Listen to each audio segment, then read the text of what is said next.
What's going on, JEROME homies? Minnesota Vikings defense is still one of the best in the league. I mean, whatever. The Bears got back into the game late. Caleb Williams did some redonkulously things. It is what it is, right? But the Flores defensive unit is still elite, right?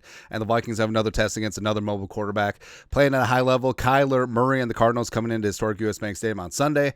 Defense coordinator Brian Flores fed the local media jackals on Wednesday and said some stuff and some things. So let's dive on in. First up, so talk about the Bears game.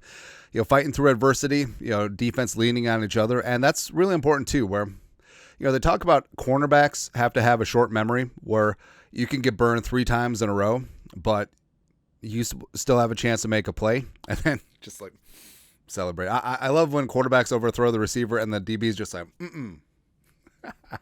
But that is really important, both for the team as well as obviously for the defense too, where it's like, hey, and the Vikings did that where, they got marched on a little bit and giving up that touchdown drive, giving up that huge play to DJ Moore to set up the game time field goal, 11 points in 25 seconds.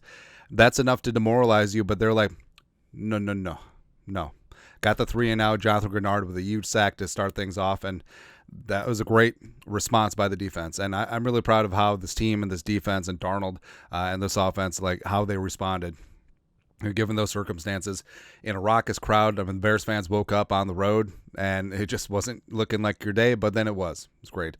Also, how the defense largely contained Caleb Williams. Brown had a great game plan.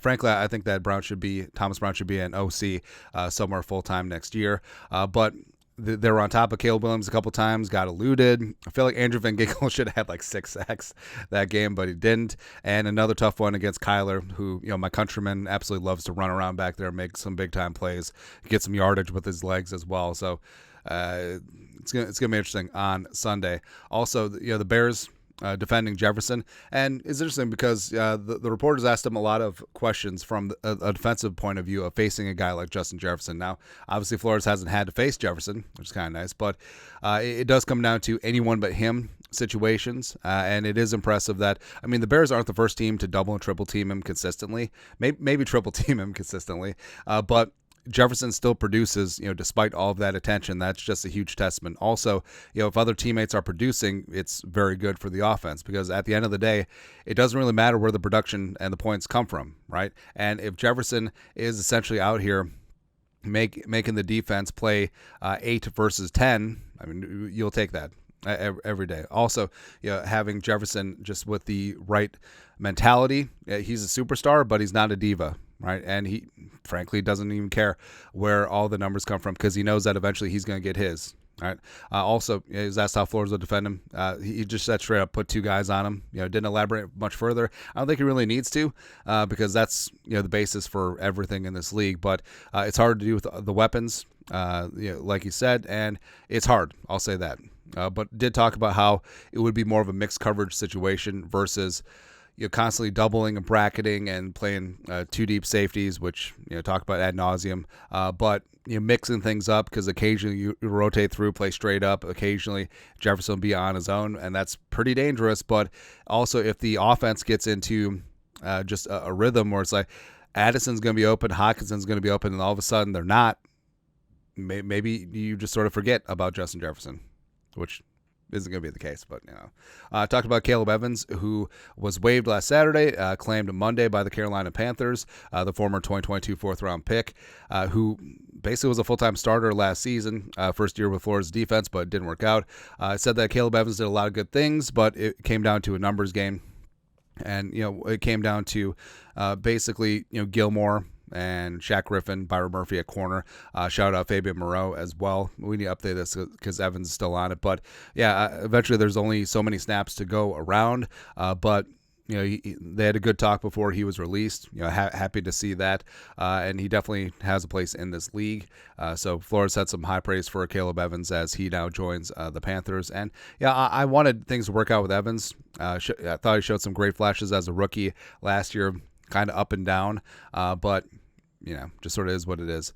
Also, talk about rotation is tough. It's tough to balance, especially in the secondary and even on the edge too, where you want to play your best in all situations, and it's it's something that they wanted to rotate Harrison Phillips and Harrison Smith and rotate and reduce their snaps this year, but when do you take them off the field? And it's the same thing with Aaron Jones. Like, I understand that you just want to feed him, but also you got to balance trying keeping him fresh. It's tough. And you want to play your best. Also, you want to develop young players, but you don't know which play is going to be the play that will change the game, and you want your best players out there, right? But he did say practice reps is a key indicator to how they're going to do in games. Talk about practice, as well as Theo Jackson. He shouted out specifically and unprompted as a player who does great in practice and deserves more run. Frankly, I think Theo Jackson is going to start next year because I think that it's up in the air whether Harrison Smith is back. Same thing with Cam Beasley. Theo Jackson could also get some work in that cornerback room, playing a bit of a Metellus type role. So I think Theo Jackson is going to be a guy that busts out next year. Also, asked about Jonathan Bullard. A big fan of Bull, bringing him back, resetting the line of scrimmage, leans into his strengths. Great leader.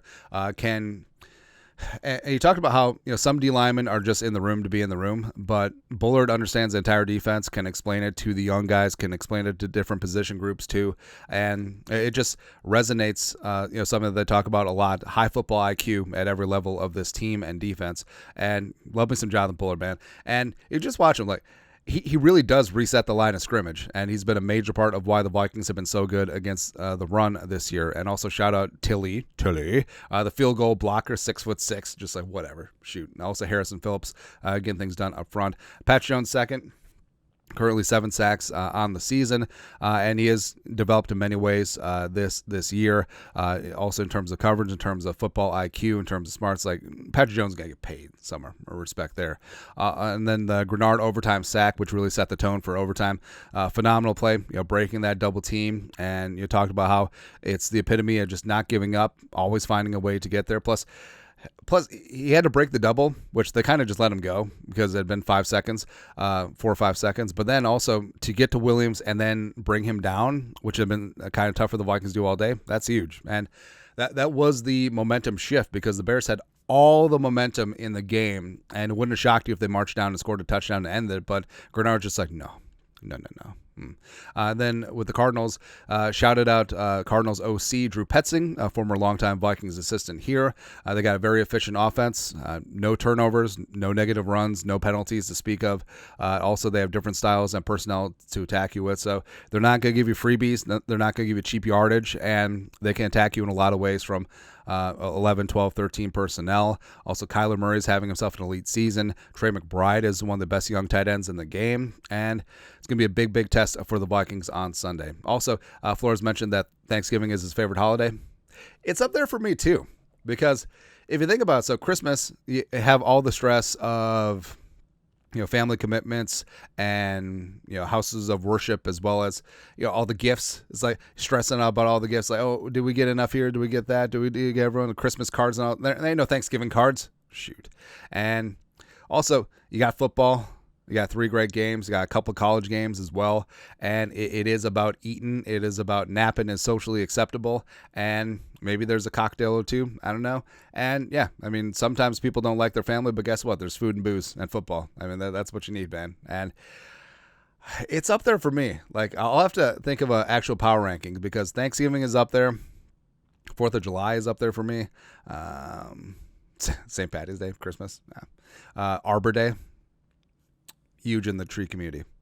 Anyways, that's it. Flores presser on Wednesday after the Bears game. Looking ahead to the Arizona Cardinals. Let us know your thoughts. Our thoughts, comment section. Subscribe. You know what to do. Skull, production value.